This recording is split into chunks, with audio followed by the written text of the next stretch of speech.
What's going on, everybody? It's Gareth, the FCP. Today, I'm taking you steps on how to replace a rear shock on a 2010 328iX drive. This process will be pretty similar on any E90, E91, E92, or E93 3 Series, except for an M3. So let's get started. All right, we're in the back trunk. The rear shock mount is actually located behind all this paneling, so you have to remove a couple of push clips or push rivets, whatever you want to call them. This type of panel removal tool is excellent.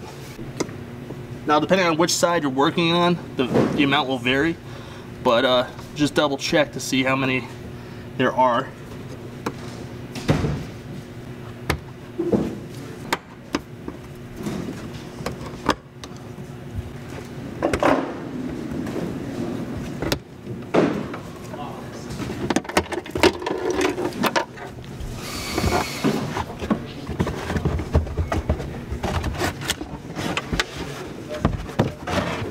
All right, now, after removing all those rivets, the tray, and a couple of other small pieces, I have access to their shock mount, which is under this rubber hat.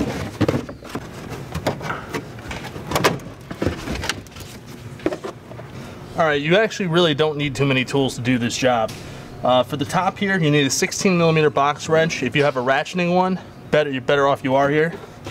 And a 6mm socket for the counter hold on top of the shock.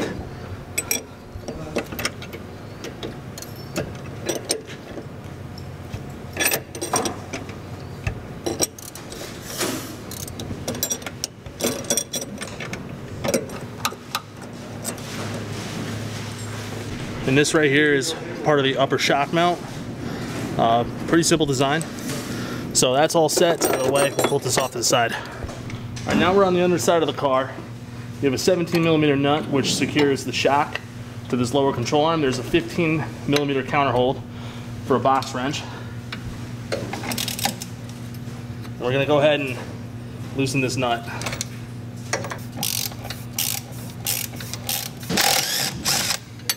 All right, now we need to get the shock out of there. So what we're gonna do is we're gonna grab the top and we're gonna compress it.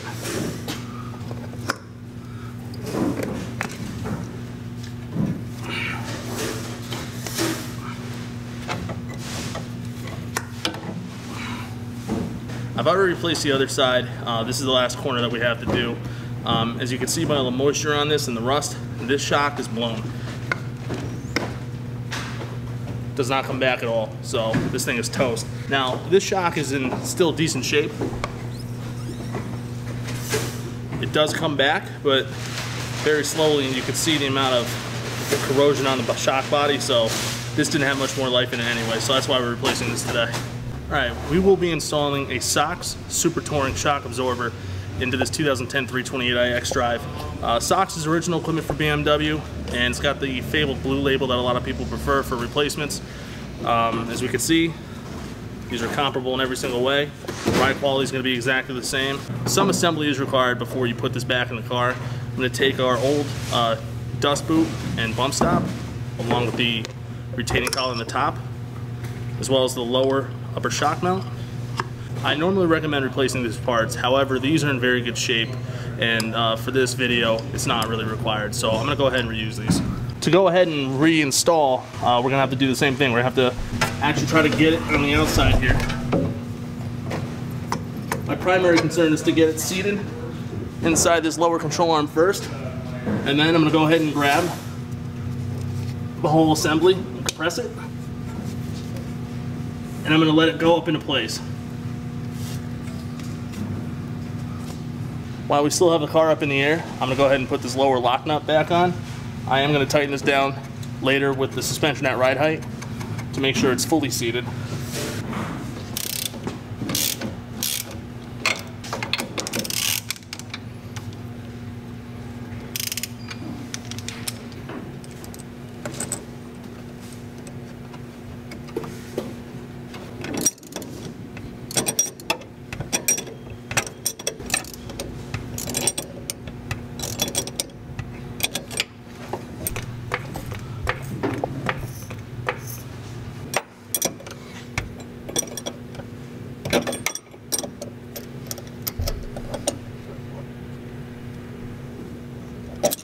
Alright, that's totally tight.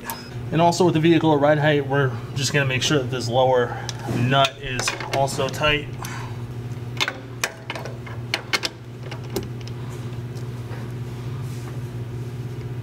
Which it is. Alright, now that we have the shock completely installed, we just need to go ahead and reassemble the trunk. I'm going to go ahead and reinstall the cap over the rear shock.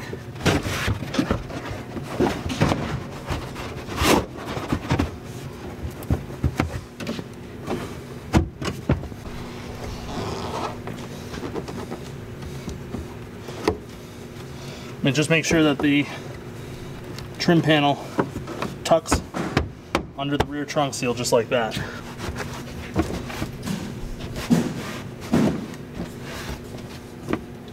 We're going to go ahead, put the storage tray back in. Alright, now on this side we removed 3 of these little pop rivets. We'll go ahead and put them back in.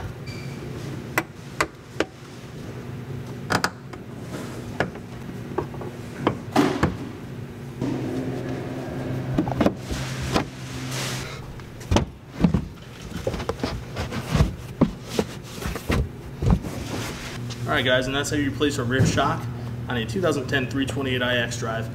As I said earlier, this process will be similar in any E90, E91, E92, or E93 3 Series, except for the M3. So, as always, if you have any questions, please feel free to give us a call. We can be reached at 877-634-0063. Thanks for watching.